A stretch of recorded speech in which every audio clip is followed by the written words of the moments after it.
Avez-vous déjà imaginé trouver l'amour là où vous vous y attendez le moins? Dans un endroit opulent, entouré de règles et de secrets, où la différence de classe semble être un mur infranchissable? C'est l'histoire de Cassian Tremaine, un général anglais, veuf, marqué par une profonde tristesse. Sa somptueuse demeure dans les Cotswolds, avec ses jardins impeccables et ses couloirs silencieux, reflétait la solitude qui habitait son cœur. Il était un homme de pouvoir, habitué à commander, mais la perte de son aimée Lysandra l'avait laissé en ruine, tel un château de pierre froide et vide. Mais le destin, avec son ironie délicieuse, avait d'autres plans pour Cassian. Il ne le savait pas encore, mais l'arrivée d'une jeune femme française, humble et pleine de vie, était sur le point de bouleverser les fondations de son monde, dans une explosion d'émotions inattendues qui changeraient leur vie à jamais. Préparez-vous à une histoire d'amour qui transcende les classes sociales, brise les barrières et prouve que l'amour peut fleurir même aux endroits les plus inattendus. La vie de Cassian Tremaine était une symphonie de silence. Un silence oppressant qui résonnait dans les couloirs de l'imposante demeure des Cotswolds, une forteresse de pierre abritant sa douleur. Chaque coin, chaque meuble, chaque jardin soigneusement entretenu était un rappel de Lysandra, sa femme, sa lumière, éteinte prématurément par un tragique accident. Cassian, un homme d'action, habitué à diriger et à influencer, s'était replié dans son propre château, entouré d'une armure de tristesse. Il se consacrait à la gestion de ses vastes domaines, à des réunions politiques et à des œuvres de charité, mais tout était fait avec un air distant, l'âme absente, prisonnière d'une brume de nostalgie. Les fêtes somptueuses, auparavant fréquentes, étaient devenues rares. Le rire et la joie avaient été remplacés par un silence lourd, que même les domestiques ressentaient sur leur peau. La demeure, autrefois un espace vibrant, était devenue une tombe pour ses rêves et espoirs. Pendant ce temps, de l'autre côté de l'Atlantique, Elara de Valois vivait une réalité complètement opposée. Dans un petit village français, la vie était un combat quotidien.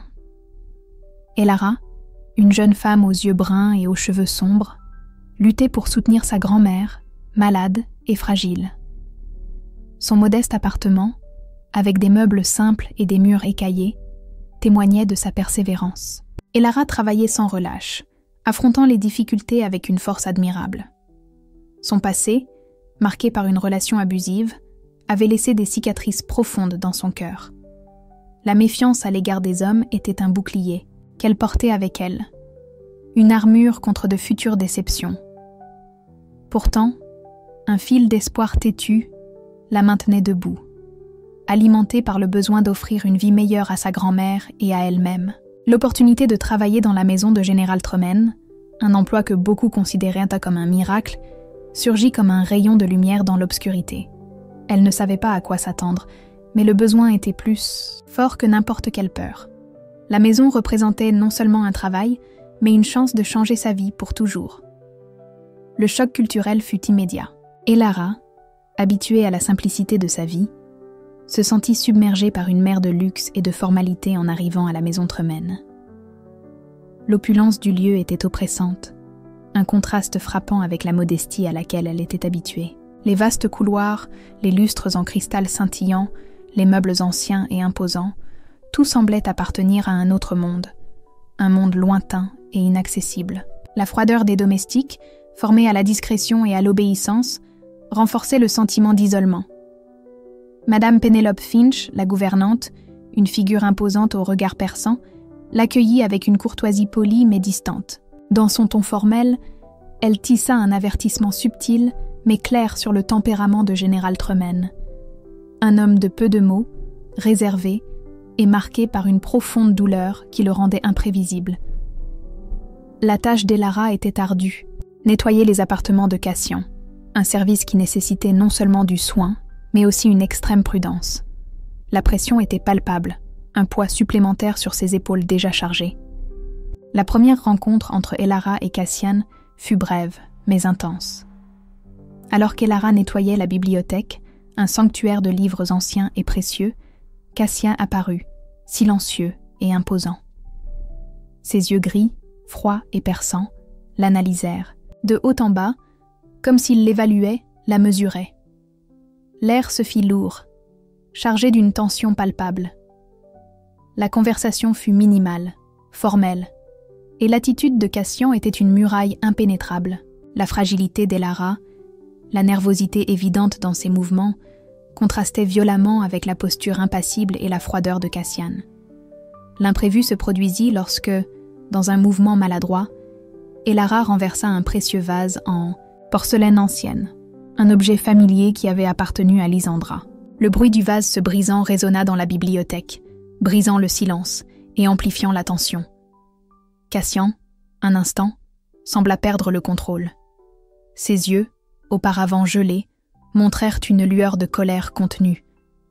Et Lara, terrifiée, se prépara à la pire des réprimandes, mais la réaction de Cassian la surprit. Il ne cria pas, ne l'engueula pas avec sévérité. Son regard resta froid, mais il y avait une aura de douleur contenue qui la rendait mal à l'aise.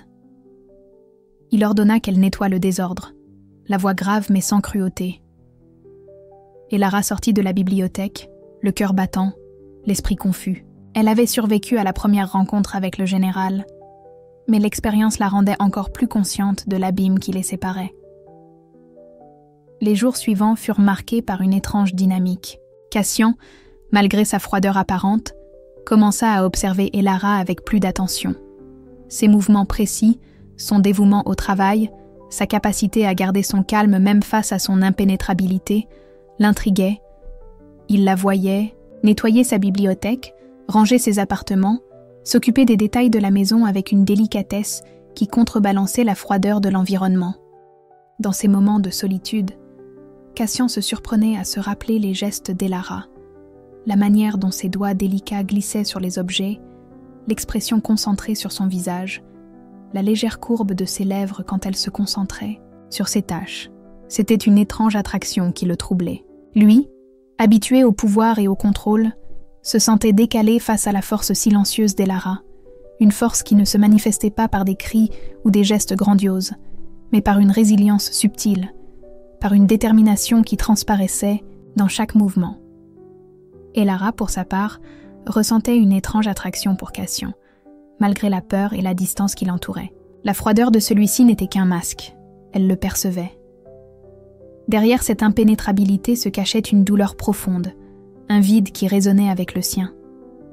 Les rares moments où ils échangèrent des mots, courts et formels, étaient chargés d'une tension qui la rendait nerveuse. La manière dont il l'observait, même de manière discrète, laissait des traces d'une émotion inexplicable dans son cœur. Elle ressentait la tristesse qui émanait de lui, une tristesse qui résonnait avec sa propre douleur. Mais, contrairement à ses relations passées, ce sentiment ne lui faisait pas peur, mais éveillait en elle une sorte de compassion, un désir de se rapprocher et de comprendre. L'opportunité se présenta lors d'une violente tempête qui frappa les Cotswolds. La pluie frappait fort contre les fenêtres de la maison, le vent hurlait comme un animal affamé, et l'électricité tomba, plongeant la maison dans une obscurité presque totale. Elara, seule dans la cuisine, fut surprise par la chute d'un arbre proche. Le fracas la terrifia et la peur se mêla à la solitude. L'absence de tout autre être humain dans la maison, amplifiée par l'obscurité et le bruit de la tempête, la noyait dans un sentiment de vulnérabilité plus intense que jamais. Alors qu'elle tentait de calmer ses nerfs, elle entendit des pas lourds s'approcher. Cassian, en uniforme, apparut devant elle. L'obscurité et le danger partagé brisèrent, pour la première fois, la barrière entre eux. La conversation, au départ formelle, céda la place à un échange inattendu de confidences. Cassian parla de sa douleur, de son chagrin pour Lysandra, de l'impossibilité d'aller de l'avant. Elara, pour sa part, partagea un peu de son histoire, des difficultés qu'elle avait affrontées, des cicatrices qu'elle portait. Les mots circulaient entre eux, sans hâte, comme si la tempête qui ravageait la maison était un reflet de la tempête qui habitait leur cœur. À ce moment-là, partageant peur et douleur, un lien inattendu naquit. La vie de Cassian Tremaine ne se résumait pas à la solitude de sa demeure. C'était un homme de prestige, impliqué dans des cercles sociaux influents. Lady Seraphina Ashworth, une femme élégante et sophistiquée, faisait partie de ce cercle. Seraphina était une amie proche, une compagnie qui comblait certaines des lacunes de sa vie sociale. Elle l'admirait, le respectait et essayait, avec délicatesse, de l'aider à surmonter la douleur de sa perte. Cassian appréciait la compagnie de Serafina, la légèreté de leur conversation, l'élégance de sa présence. Elle représentait un monde qu'il connaissait, celui des interactions sociales, des fêtes éclatantes, un monde qui, avant Lysandra, faisait partie de sa routine. Mais même au cœur de cet environnement familier et confortable, Cassian ressentait un vide, une absence qu'aucune fête, aucun bal ne pouvait combler. Serafina était une compagnie agréable, mais elle n'était pas Lysandra. Et, de façon inavouable, chaque rencontre avec Serafina, chaque sourire et chaque mot gentil lui rappelait l'absence de la femme qu'il aimait vraiment. La comparaison, inévitable, accentuait sa tristesse. Et Lara, quant à elle, vivait dans un monde d'incertitude. Malgré l'attirance croissante qu'elle ressentait pour Cassian, elle luttait contre ses propres démons. Son passé l'avait appris à se méfier des hommes puissants, à ériger de hauts murs autour de son cœur. La différence de classe sociale entre eux était une barrière presque insurmontable. Elle était une simple paysanne, lui un général anglais, un homme de prestige et d'influence. L'idée d'une relation entre eux semblait absurde, un rêve, impossible. Madame Finch, la gouvernante, renforçait ses insécurités. Ses commentaires étaient de subtils mais chargés d'un avertissement implicite. « Sache quelle est ton place, Lara, ne te fais pas d'illusions. » Les mots de Madame Finch, empreints d'une condescendance voilée, résonnaient dans son esprit, alimentant ses doutes et ses peurs. Et Lara se sentait tiraillée entre l'attirance irrésistible qu'elle éprouvait pour Cassian et la prise de conscience de la distance infranchissable qui les séparait. L'incertitude s'installait dans son cœur, une brume de doute menaçant d'obscurcir la flamme de l'espoir qui s'était allumée. Elle se demandait si tout cela n'était pas qu'un rêve, une illusion créée par la tempête et par la fragilité partagée. C'était un tourbillon d'émotions qui la laissait confuse et perturbée. Un petit incendie dans la serre de la maison brisa la fragile paix qui s'était installée entre Cassian et Lara. Le feu, déclenché par un court-circuit dans l'une des lampes, se propagea rapidement, menaçant de détruire la collection de plantes rares et exotiques de Cassian. La panique s'empara des employés, mais Lara, avec son courage et son sang-froid, agissait rapidement et efficacement. Elle aida à contenir les flammes, guidant les autres employés, organisant la lutte contre le feu jusqu'à l'arrivée des pompiers. L'action rapide et décisive d'Elara empêcha l'incendie de se propager à d'autres parties de la maison, sauvant non seulement la serre, mais aussi la précieuse collection de plantes.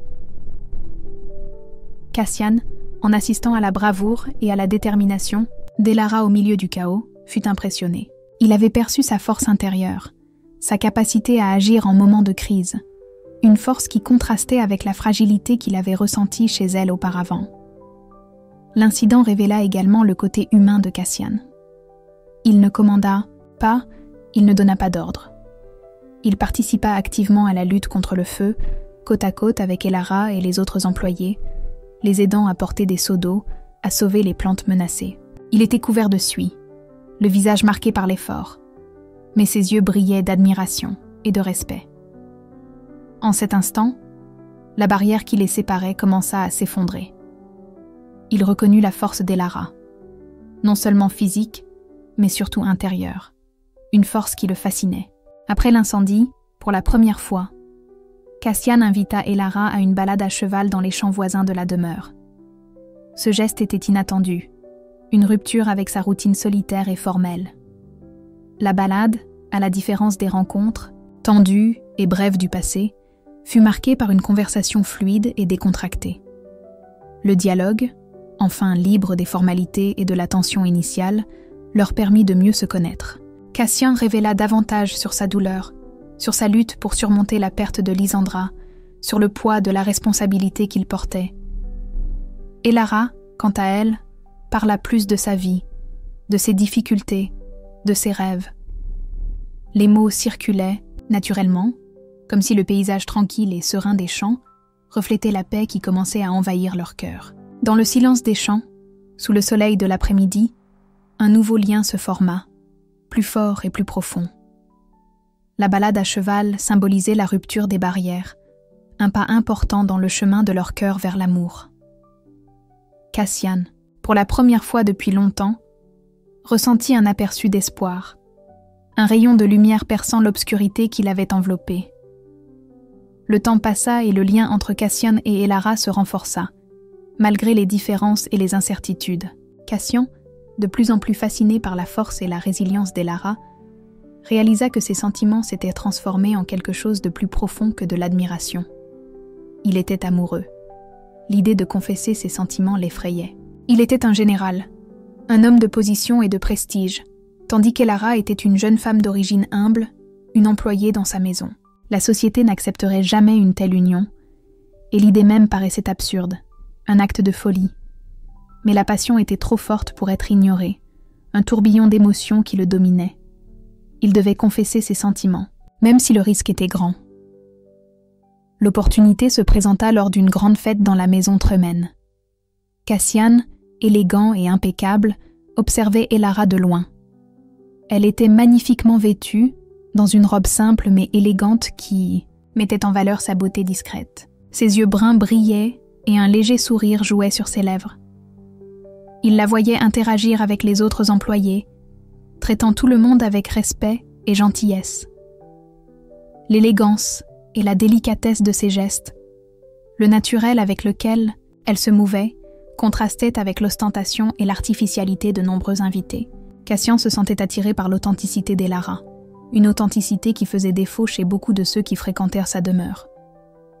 Dans un moment de courage, Cassian s'approcha d'Elara.